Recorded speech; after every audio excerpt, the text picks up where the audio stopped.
¿Cómo no vamos a estar contentos en este viernes, inicio de mes también, porque tenemos una razón, diría yo, dos razones para estar contentos en este viernes. Le damos la bienvenida aquí en Los Periodistas a Fabricio Mejía Madrid, porque es el nuevo integrante de Radicales, ya de fijo, en esta nueva temporada, por una parte. Y por otra parte, también estamos muy contentos porque Héctor Alejandro Quintanar ha comenzado también sus colaboraciones en Sin embargo MX y por supuesto en el canal de Sin embargo al aire, en su videocolumna.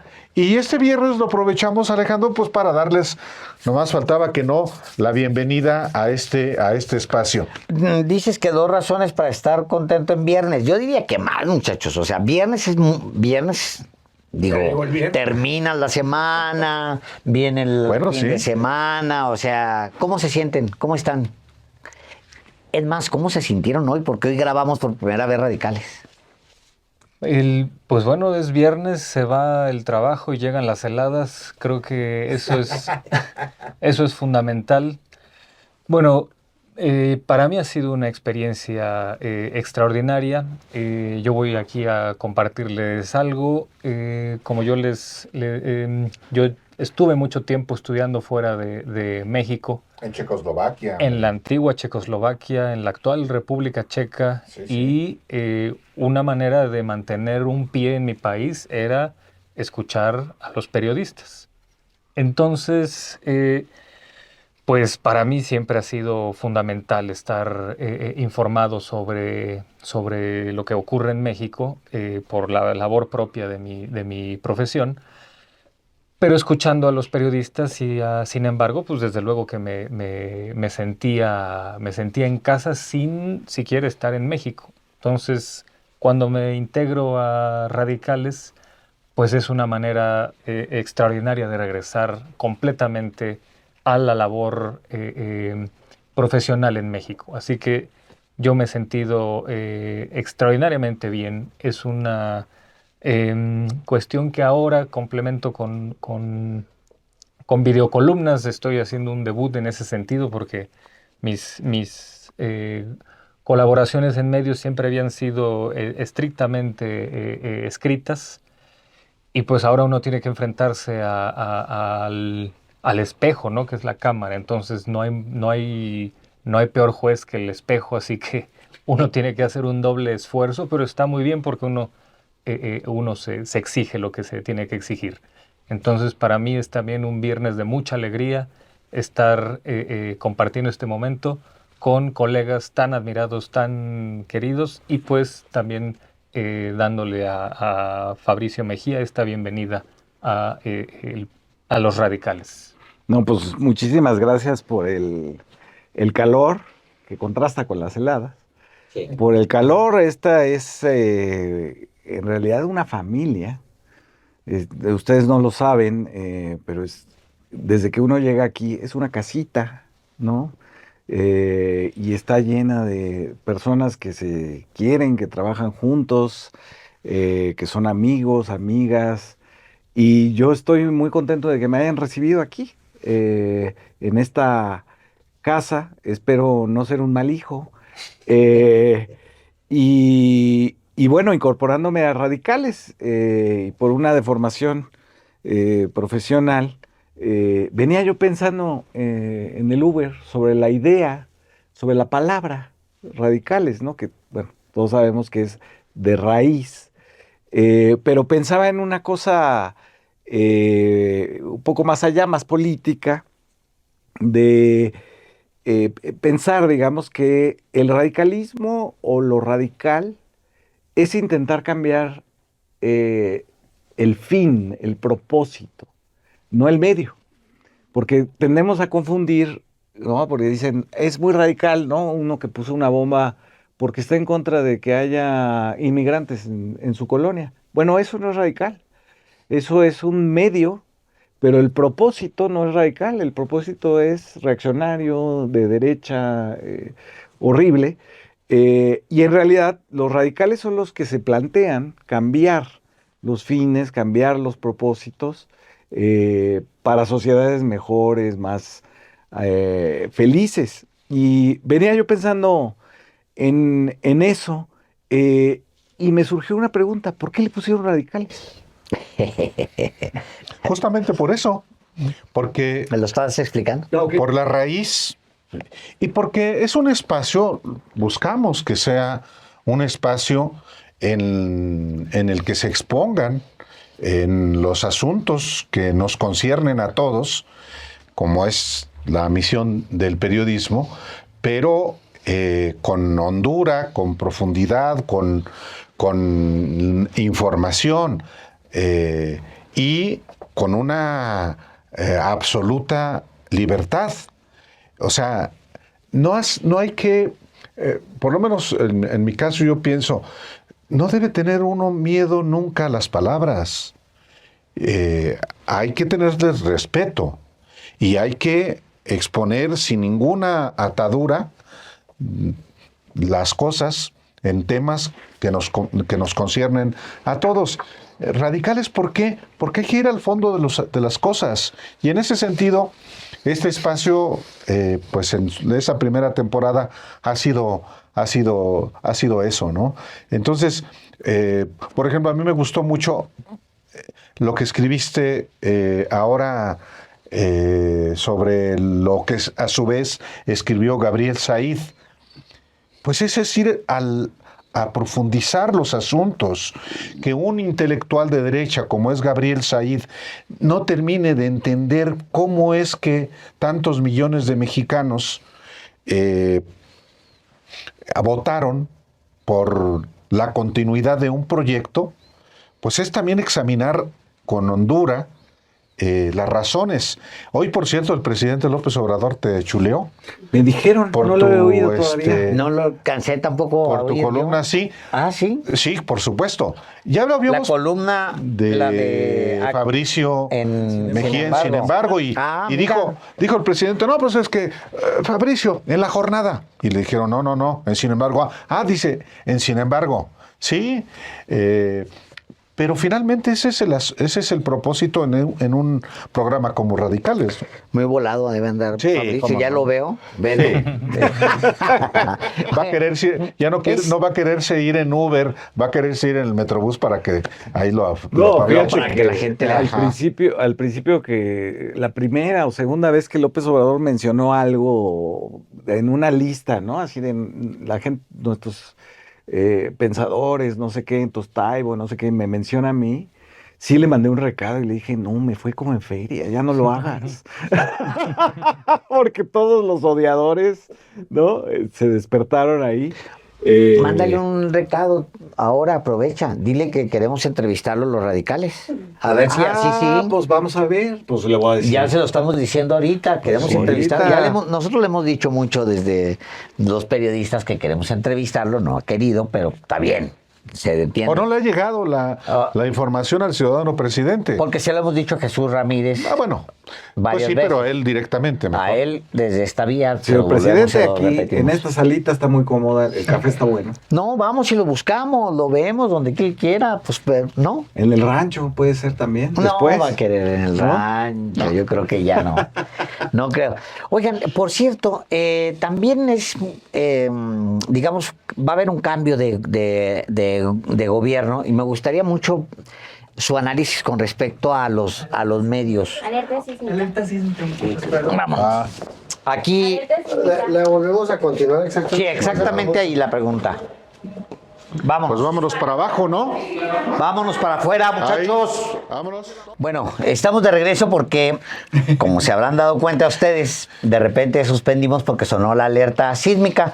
No se sintió nada. Afortunadamente estuvo pues muy leve para quien lo haya sentido. Al menos hasta hace unos minutos no había reportes de que hubiera sucedido nada grave. Yo les preguntaba, y ahí nos quedamos, hay un cambio de gobierno y también hace necesario pues hacer la gran revisión sobre lo que pasó en el sexenio con respecto a la prensa. Ahora que tenemos radicales, ahora que hay nuevas alternativas, el mismo hecho de que tú pudieras ver un país desde el extranjero a partir de un programa que hace muy poco tiempo no habría sido posible los periodistas, ¿no? O sea, hace muy poco tiempo y ahora lo tenemos como que hay una nueva actitud. ¿O cómo lo sienten usted? ¿Qué ha pasado con los medios en este tiempo y qué deberíamos esperar de la prensa en el siguiente tramo? A cualquiera de los dos, perdón. Bueno, yo iba a decir que es que me quedé pensando, ¿qué ha pasado con la prensa? Bueno, la prensa salió reprobada de la pandemia, ¿no? Yo creo que fue uno de los sectores o industrias que salieron reprobadas en calidad de información, deseos de ayudar, convocatoria para cuidarse, etcétera. Más bien se dedicaron a promover cosas falsas, a tratar de utilizar la catástrofe sanitaria en contra del gobierno. Estoy hablando de, por supuesto, televisión abierta y radio, ¿no? Donde había reportes desde que había muchas más muertes de las que el gobierno reportaba, como si eso fuera posible, hasta críticas pues incluso cizañosas contra los médicos cubanos, las vacunas, esta idea, ¿no? Uno de tus temas, maestro Quintanar, ¿no? Como también había una jerarquía de vacunas, ¿no? Y entonces las que tenían una marca reconocida eran mejores que las que venían de China.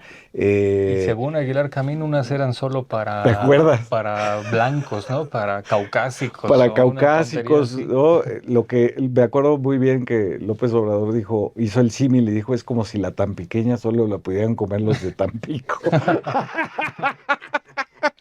Bueno, creo que salieron reprobados. Ya venían arrastrando, ¿no? Los medios corporativos una estela de descrédito entre la población, pero creo que después de la pandemia, que es donde los periodistas surgen durante la pandemia, que nos hacían como estar acompañados, porque ustedes lo que hacían era ser periodistas, ¿no? Y entonces informaban, tranquilizaban, y ayudaban.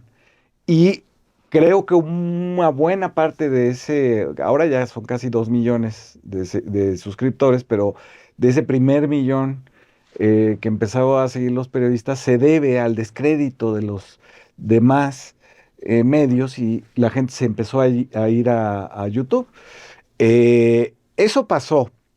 Y después creo que ahora, durante la campaña, bueno, pues fue absolutamente patética la actitud de los medios corporativos, de estar sosteniendo la idea del narcopresidente, de la narcocandidata, del piso disparejo, de la elección de Estado, de que iba a haber violencia generalizada, etcétera. Todo lo que después dijo la impugnación en el tribunal, los medios lo trataron de divulgar, pero ya en el descrédito fue muy ineficaz y colaboraron más a su propio descrédito, que no tiene que ver, y ahí sí hay que ser muy enfáticos, con si el presidente dice o no dice cosas de Loret de Mola en la mañanera. Eso no tiene nada que ver con el descrédito de los medios. El descrédito de los medios es que la población no confía en lo que le dicen, sobre todo cuando son cosas de ese nivel, digamos, que tienen que ver con la seguridad sanitaria del país, con la idea de comportarse de cierta manera para que no se contagie, no se propague el virus, etcétera. Creo que ahí en la pandemia hubo un quiebre ya definitivo en los medios y los medios alternativos como este sobre todo, ¿no? Porque hay que pensar también que, sin embargo, al aire no es equiparable, digamos, a lo que se conoce como los youtuberos, ¿no? O sea, los youtuberos lo que hacen básicamente es agarrar la mañanera, recortarla, luego columnas, ¿no? Acaban citando a García Soto y a Penilei, ¿no? Ustedes hacen periodismo y tienen reporteros y tienen análisis de profundidad y segmentos de información dura, ¿no? Entrevistas. Ustedes han entrevistado gente que nadie ha entrevistado. Y entonces hacer periodismo en redes es un poco como eh, la guía, digamos, es sin embargo. Yo no sé ahora cuando se terminen las mañaneras de López Obrador qué va a pasar con los youtuberos, estos que retoman, digamos, casi íntegramente los dichos del presidente y que no reportean, ¿no? No sé qué va a pasar ahí, pero, y con eso termino, lo que tienen enfrente los medios de comunicación es reflejar qué va a pasar, que es muy interesante. Yo estoy realmente emocionado. Ya me había emocionado el triunfo de la izquierda, pero me emociona mucho pensar en el cambio de régimen que viene, en el cual la población, los ciudadanos decidieron que la oposición tiene solo un lugar de espectador y que no tienen ninguna relevancia a la hora de votar en las cámaras. Bueno, se vio ayer. El PRI y el PAN acabaron votando a favor de los dictámenes de programas sociales, ya diciendo, bueno, pues sí estamos de acuerdo, no estamos de acuerdo, pero ya no importa, son absolutamente irrelevantes. Pero lo que viene, que es el cambio de régimen, es decir, la redistribución del poder, pero también de las formas de hacer política, me parece que va a ser muy, muy interesante. Bien, yo quisiera decir que 2018 sí fue un parteaguas, un punto de inflexión para cambiar una relación que siempre había sido muy, muy perversa entre prensa y poder. En este nuevo contexto me parece que, bueno, yo secundo cada planteamiento que acaba de hacer Fabricio Mejía sobre qué significa un medio como Sin Embargo, que sí hace periodismo, que acredita con trabajo periodístico lo que aquí se plantea, lo que aquí se dice. Pues me parece que esto va más allá de qué pasó en 2018, porque bueno, el rigor y la honestidad intelectual en el periodismo siempre salen a flote y siempre tienen éxito, porque me parece que hemos menospreciado mucho, bueno, que desde el poder muchas veces se ha menospreciado mucho a las audiencias, al público. Fue esta semana donde acaba de salir una encuesta donde se dice que el nivel de aprobación de los medios tradicionales está en su punto más bajo en muchos años. Y algunos voceros de Salinas Pliego lo que hicieron fue decir, vean, esto es culpa de López Obrador. Nunca asumen una responsabilidad.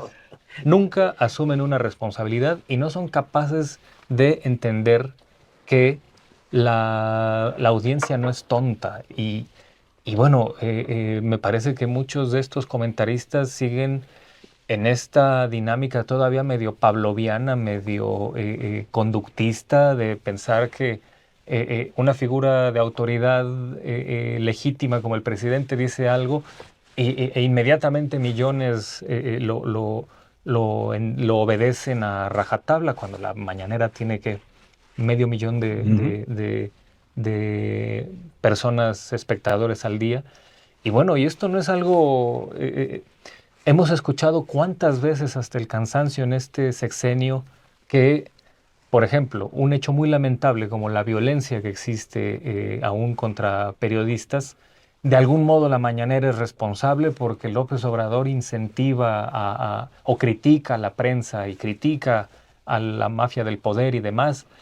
Y entonces uno se pregunta, bueno, de 2000 a 2005, cuando también había mañaneras, ahí cuál era el mecanismo, ¿no? Ahí cuál era la manera de decir, pues nosotros tenemos el antecedente causal de que en la Ciudad de México López Obrador hacía mañaneras y por lo tanto mataron a tantos periodistas. Si tuvieran ese dato, sería la manera con la que hoy podrían comprobar que la violencia que existe es causada por este mecanismo de comunicación del presidente. Este tipo de cosas son las que revelan pues el paupérrimo estado en el que están los grandes consorcios mediáticos, y pues qué bueno que haya alternativas donde está por encima de todo el rigor y la honestidad intelectual. Podrá uno discrepar o no con lo que se diga desde esas trincheras, pero van a ser siempre argumentos válidos y necesarios para hacer la discusión pública, porque tiene que ser así. Una democracia, lo ha dicho Álvaro Delgado, una definición que me parece muy, muy acertada, la democracia por definición es ruidosa. La democracia por definición es diferencia, es voces que se escuchan aunque no te guste lo que digan. Mientras esos ruidos provengan de la honestidad intelectual, me parece que tienen cabida en la democracia. Y los que están poco a poco siendo castigados por su falta de honestidad son estos grandes consorcios mediáticos. Entonces, 2018 lo que vino a hacer fue como que develar, quitarle la máscara a muchas de estas voces que por mucho tiempo se ostentaron como algo que no eran, ¿no? Como intelectuales, como grandes analistas. Pues bueno, están en la desnudez total, ideológica. Justamente Mario Campa, que se acaba de incorporar también al espacio de opinión de Sin embargo, atiende la falta de credibilidad, el derrumbe de la credibilidad de medios corporativos, que también es parte de un fenómeno nuevo en nuestro país, como tantos fenómenos nuevos que estamos enfrentando y que procuramos que, sin embargo, pues sí, se les dé cauce desde el punto de vista de la información y desde el punto de vista también, por supuesto, de las opiniones. Sí, muy recomendable también el texto de Mario Campa de esta misma semana, porque sí, se concentra en medios de comunicación. Hablemos sobre la sobrerepresentación en los medios. En los medios. Y en efecto, que es algo que no es fácil de hablar desde esta posición, porque al final pues nosotros somos parte, no podemos juzgarnos pues a nosotros mismos, luego es complicado nosotros hablar de quién es quién en la prensa.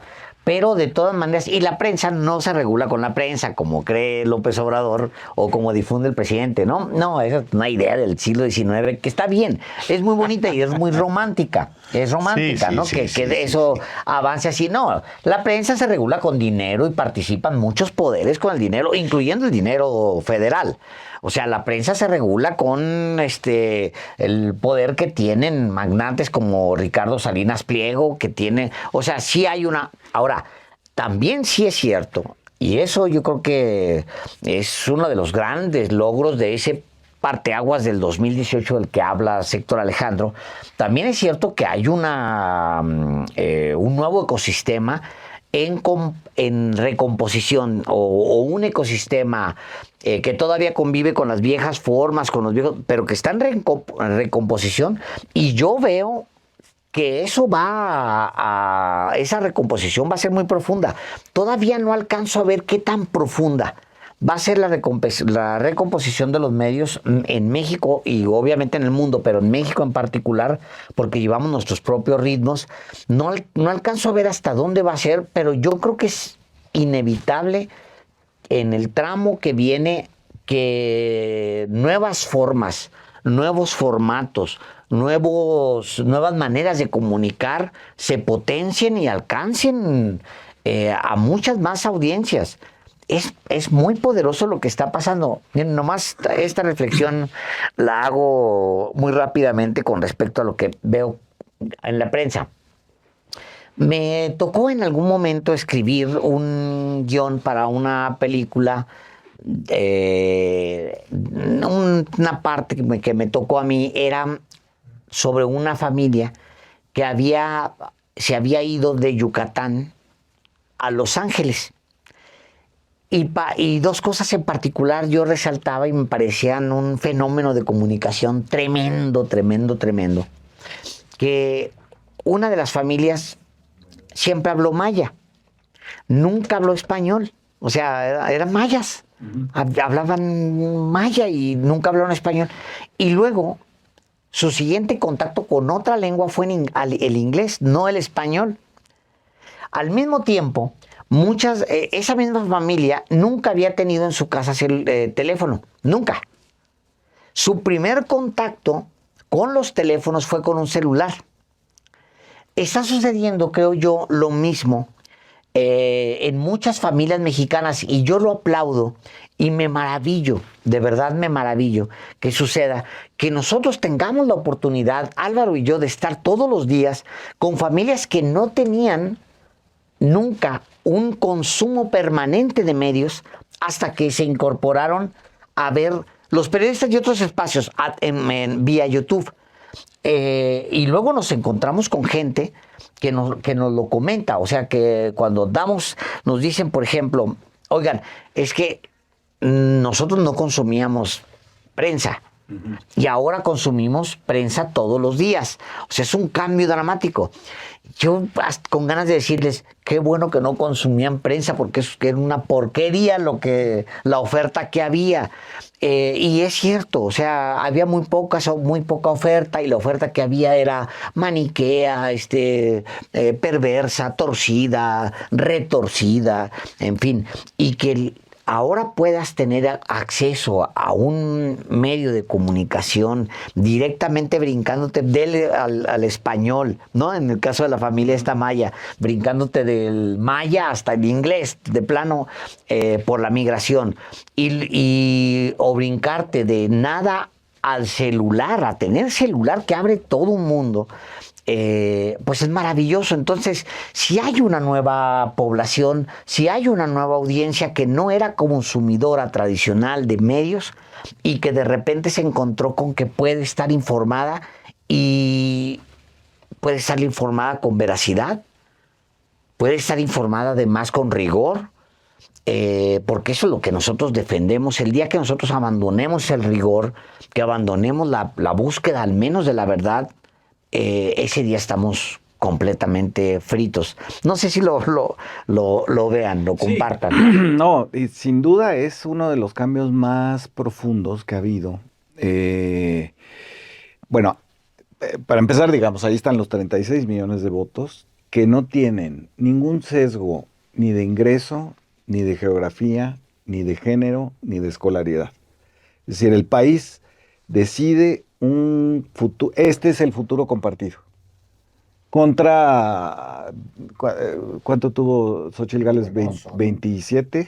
27%, 26 punto tantos por ciento. No, bueno, ahí hay una población, pero digamos, esta idea muy de los medios de comunicación de que el país estaba polarizado, estaba dividido en dos, es completamente falsa. No pueden ya ni siquiera usar esa palabra, ya no la han usado, de hecho, a partir de la elección, porque en realidad lo que tienes es un consenso social en todo el país sobre el futuro compartido. Pero a lo que me refería cuando digo uno de los cambios profundos, que digamos la votación es un reflejo, es que estar informado de política se ha convertido para una buena parte de la población en México y en Estados Unidos como una manera de pertenecer al país.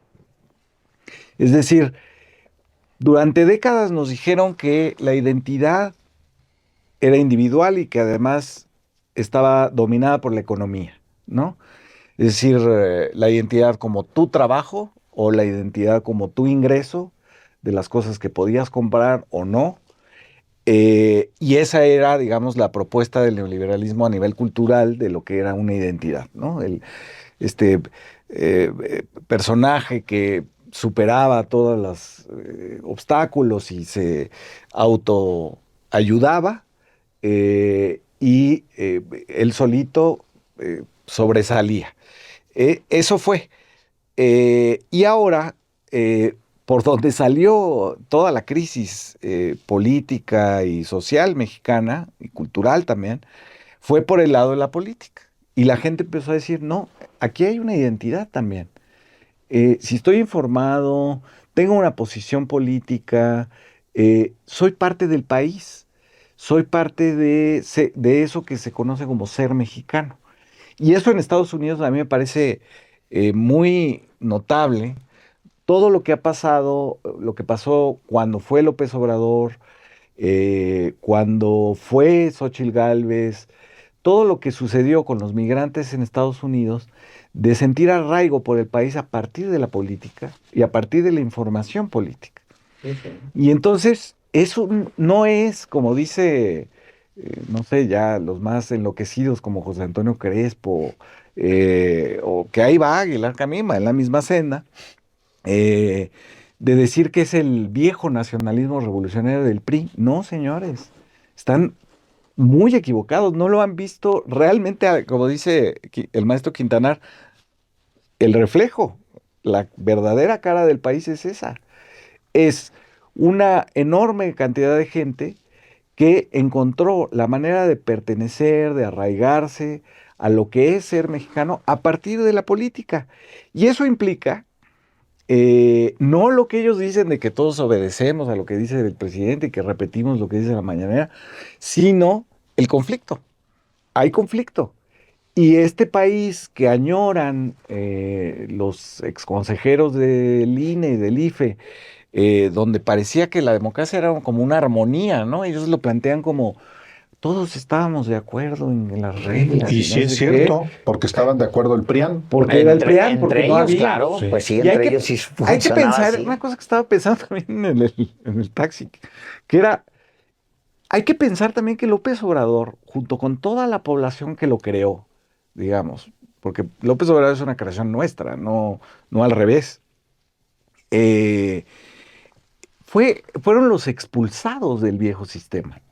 Se tuvo que crear un nuevo sistema, se está creando un nuevo régimen precisamente porque López Obrador fue expulsado de ahí. ¿Y cuándo es cuando López Obrador empieza a tener las herramientas que ahora vemos que despliega todos los días? Son armas del movimiento social, son armas de lo que él aprendió en las comunidades, de recorrer todo el país 3, 4 veces. Son esas armas, si quieren, para seguir con el tema de la entrevista, se radicalizó en el movimiento. No se hubiera radicalizado en el ejercicio del gobierno. Cuando él era jefe de gobierno, y ustedes lo recordarán perfectamente, él tenía una visión de la historia pues muy maderista, ¿no? Liberal, democrática, de que se respete, que no haya fraudes, que tal. Y él fue retomando en su expulsión del sistema a Villa, Zapata, los Flores Magón. Qué bueno. Muy bueno, y eso conectó con una parte de la población, Sí, es ¿no? correcto. Donde en México sí, sin duda, hay una tradición libertaria en el buen sentido, no ahora como la usa Javier Milei, sino libertaria en el sentido de libertades democráticas y económicas, igualdad y ese tipo de libertad colectiva que no es la libertad individual del neoliberalismo, es otra y es política, no es económica. Y en cierto sentido, este grupo del que hablas tú, que va que migra directamente de, digamos, ni siquiera ver la televisión abierta Es correcto. a la computadora o el celular, es esa población que se incorpora, y lo podemos ver además en las cifras. La cantidad de millones que incorpora López Obrador a la votación es muy notable y se siguen incorporando. Eso es lo extraordinario. Y un medio como, sin embargo, alimenta ese debate y alimenta ese conflicto, lo cual está muy bien. Pues yo quisiera hacer una comparación también, que yo no podría desligar esta crisis que viven hoy los viejos medios tradicionales con la crisis de los partidos de las derechas en México. Me parece que ambas cosas van de la mano. Y en buena medida no es porque mágicamente de pronto llegó una fuerza a irrumpir el tablero político del país como Morena y ganar absolutamente todo en tan poco tiempo, mágicamente, espontáneamente. Bueno, pensemos en esto. Cuando llevas años diciendo, pues es que si gana López Obrador, sus programas van a llevar el país a la quiebra. Bueno, ganó, se implementaron los programas, el país no está en la quiebra. Es que si gana López Obrador, el dólar se va a ir a los 40 pesos. Bueno, pues ganó y no solo no se fue a los 40 pesos, sino que eso sí pasó casi con Peña, ¿no? Que de los 12 hasta los 21 pesos se fue el dólar. Y con López Obrador no pasó eso, sino que el peso se apreció, se fortaleció. Es que llevan años diciendo que si López Obrador gana, se va a reelegir. Y no solo no se reeligió, sino que en los hechos es el presidente que menos tiempo va a estar por esta reforma. Exacto. De 2014, va a estar 2 meses menos. Correcto, sí. Entonces, pensemos que cuando hay memoria, pues el mentiroso se desprestigia solo. Y entonces esta alianza, esta mancuerna lamentable entre medios de derechas y partidos de derechas, pues tenía que llegar a esta crisis que, con esto cierro, ¿por qué detestan tanto las mañaneras de López Obrador? Bueno, es una cuestión sencilla. Este gobierno, con todo y todo, como decía yo en alguna otra ocasión, les puso una escalera a los de abajo y la mañanera les puso un espejo a los de arriba. Pues no les gustó lo que vieron, de ahí su griterío. Bueno, esto es Radicales también, y usted va a encontrarnos cada semana en los domingos ahora, por la tarde, para que usted pueda disfrutar, para escuchar y pueda criticar también, nomás faltaba que no, a los que participamos en esta mesa. Y hoy viernes, pues gracias una vez más a Héctor Alejandro Quintanar, a Fabricio Mejía Madrid, a Alejandro Páez Varela. Gracias. En un día además en el que se conmemora el Día Internacional de la Cerveza. ¡Oh, qué la! Claro. ¿Cómo no vamos a celebrar también? Tiene que salir una cosa. Es un alimento, ¿no? Es nutritiva. No? Sí. Siempre muy conveniente, ¿no? La República Checa es una identidad, así que... Ándale. Así es. Fíjate. En la antigua Checoslovaquia es una identidad. Y lo conoce bien, Héctor. ¿Es buena la cerveza? ¿Es buena la cerveza checa? Pues no puedo contrariar a los hechos. Es la mejor cerveza del mundo por varias razones. ¿De verdad? Sí, por supuesto. Los alemanes cruzan la frontera checa para beber cerveza bajo una premisa. Dicen, la cerveza checa es tan buena como la alemana, pero sí es más barata. Entonces, Las barajas. no, y es el país mayor consumidor de cerveza per cápita en el mundo. Entonces, Wow. es una Checa. Es una identidad. Y parte de mi vida allá, el pueblo que fueres, haz lo que vieres. Tuviste que dedicar la helada. Me tuve que resignar a las heladas diarias. ¿Qué estudiaste allá, Héctor Alejandro? También es muy importante para nuestra audiencia. Bueno, paradójicamente estudié estudios latinoamericanos en la República Checa. Eso es un poco paradójico. Es una manera de tomar distancia para acercarme a la objetividad de estudiar cierto tema desde lejos. Wow. Bueno, pues ahí está. Así que ya lo sabe, a partir de ahora, a las 6 de la tarde los domingos, pueden sentarse con una cerveza checa. No sé dónde pueda conseguir usted una cerveza checa, pero si no, con un caguamón, perfectamente. Yo le decía a Álvaro... O checa la cerveza también. Sí, cheque su cerveza. Yo decía, el domingo todavía te puedes echar una cervecita chiquita, ¿no? Es que es muy puritano aquí, Álvaro. Sí, es puritano, es el problema con el puritanismo. Son los horarios y los... No, sí, los días, la disciplina. Una última con Porque clamatito. tienes pretexto para beber siempre. Entonces llega uno a un país como República Checa y dice, me voy a gastar el 22% de mi hígado, ¿no? Conociendo a Héctor Alejandro, que es metódico.